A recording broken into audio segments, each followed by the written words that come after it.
So eto guys, meron po tayong papanuorin ngayon mga sangkay. At itong panunuorin natin, ito po ay mga supporters si Vice President Sara Duterte.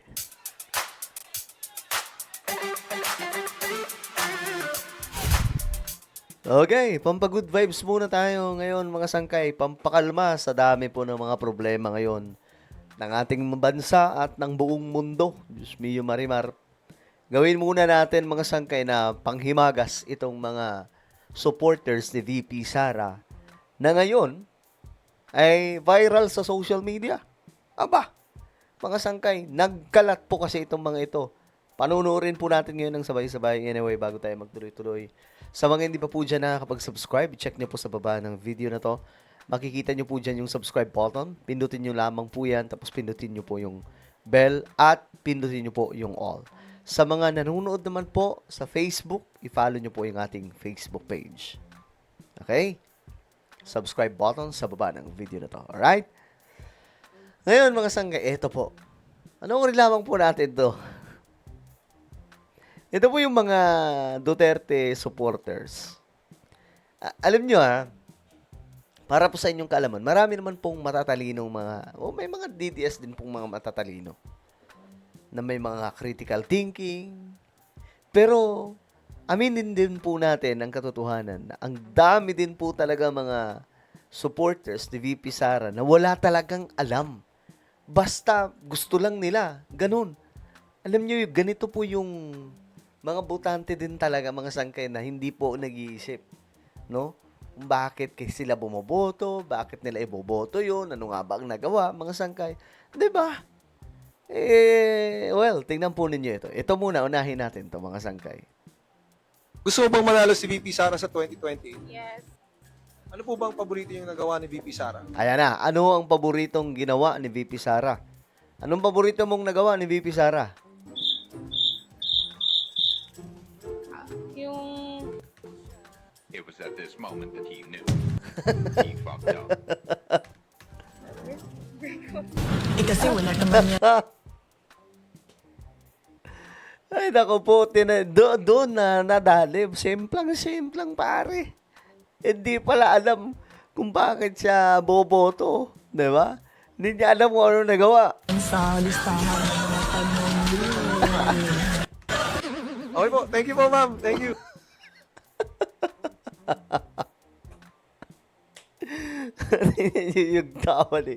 yung tawa ni ate mga sangkay. Natawa siya sa sarili niya kasi di niya alam kung anong di niya alam kung anong nagawa ni VP Sara. Siguro saka lang niya na-realize. Oo nga no. Ano nga bang nagawa ni VP Sara? Gusto mo bang manalo si VP Sara Oh, sa ito pa mga sangkay. 2028? Aba. Bakit po?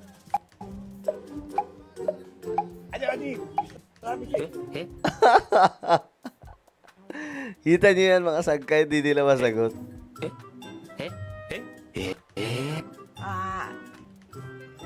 I do not want to answer that question. lang po ang masasabi ko. Ay, naku po mga sangkay. Ano, tutuloy pa ba natin to? Oh, isa pa. Ang pag-good vibes. Ito, ang sangkay. Tingnan po natin.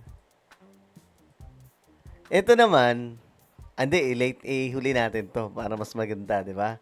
Kasi kakamping versus DDS to eh. Okay. Ito ulitin nga natin to mga sangkay. Pampadagdag kasayahan lang, mamira. Gusto mo bang manalo si VP Sara sa 2028? Yes. Ano po bang paborito yung nagawa ni VP Sara? Yung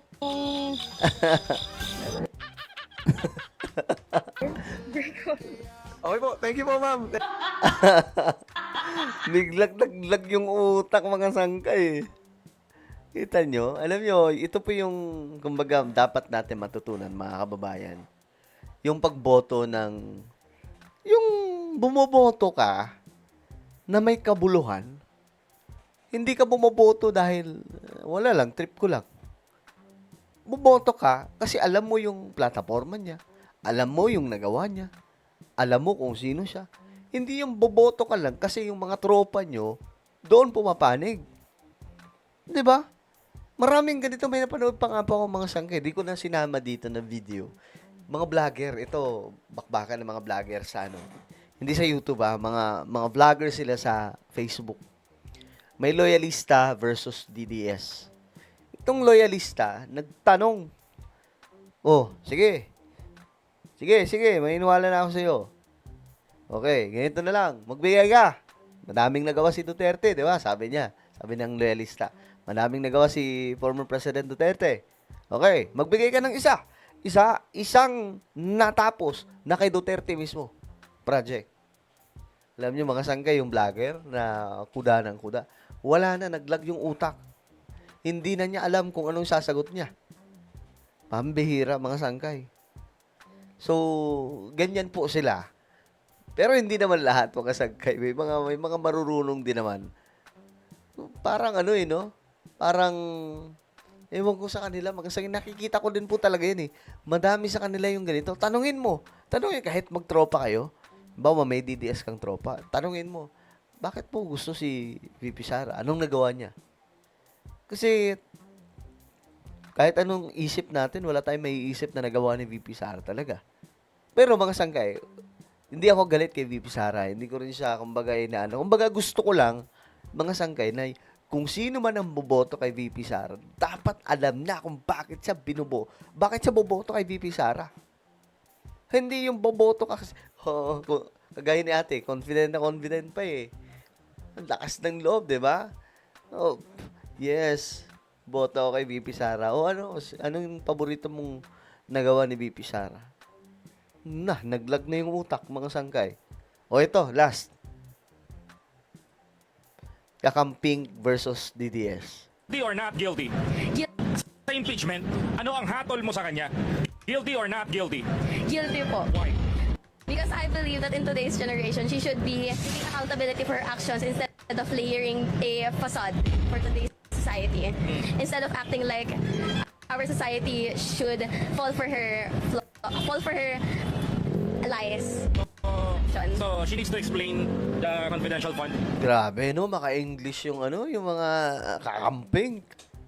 Yes po. Tagalogin mo na lang, te. She should, because it is our right to know what she did to the Philippines today. Because it affects not only the world, not only the economy, but the Filipinos as well. Alam nyo, mga sangkay, itong mga kakamping, siguro, sabihin na lang, minsan, mali yung paniniwala nila o tama man yung kanilang paniniwala, pero hindi po natin maitatanggi na mga sangkay, marunong po talaga mag-isip. Tanungin mo lahat ng mga yan, yung mga kakamping, bakit sila boboto kaya, no? I-Englishan ka ng mga yan. Ang daming sasabihin yan, ang daming kwento niyan. He's running for president. Ano masasabi mo? Impeach her. I think she should take responsibility and understand the fact that she should not be taking any role into this politics at all, because we should take justice as Filipinos. Guilty.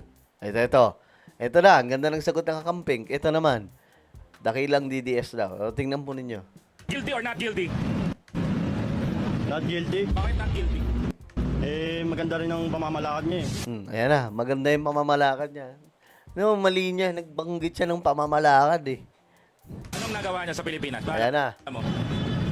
Anong nagawa niya sa Pilipinas na naaalala mo? Yun lang, hindi ka pa nakikita. Yun lang, hindi ka pa nakikita. Grabe yung tawa ni Koy. Ano mo maganda? Hindi, maalis sa mga salita. Yung mga pananalita niya, maalis siya. Gago!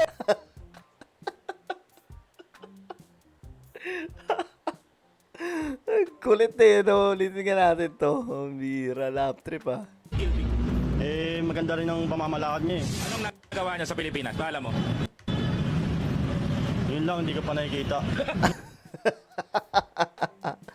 Alam nyo, ipagdasal na lang po natin sila na naway, mabigyan po sila ng kaalaman sa kanilang kaisipan bakit sila boboto kay VP Sara. Walang problema doon, bumoto ka kung gusto mo. Gusto mo si Lene, gusto mo si Sara.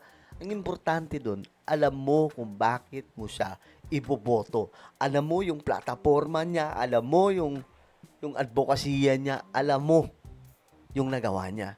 Hindi yung boboto ka lang kasi Wala lang, kasi feeling ko ang bait-bait niya. Anak lang to. Feeling ko. Wow! Mambira, feeling. Oh, guys, ano po ang inyong opinion? Comment down below. Meron tayong YouTube channel. Ito po yung Sangkay Revelation. Hanapin nyo po ito sa YouTube. Ngayon din, kapag nakita nyo na, i-click nyo po yung subscribe, i-click ang bell, at i-click nyo po yung all. Ako na ba yung magpapaalam? Mag-iingat pong lahat. God bless everyone.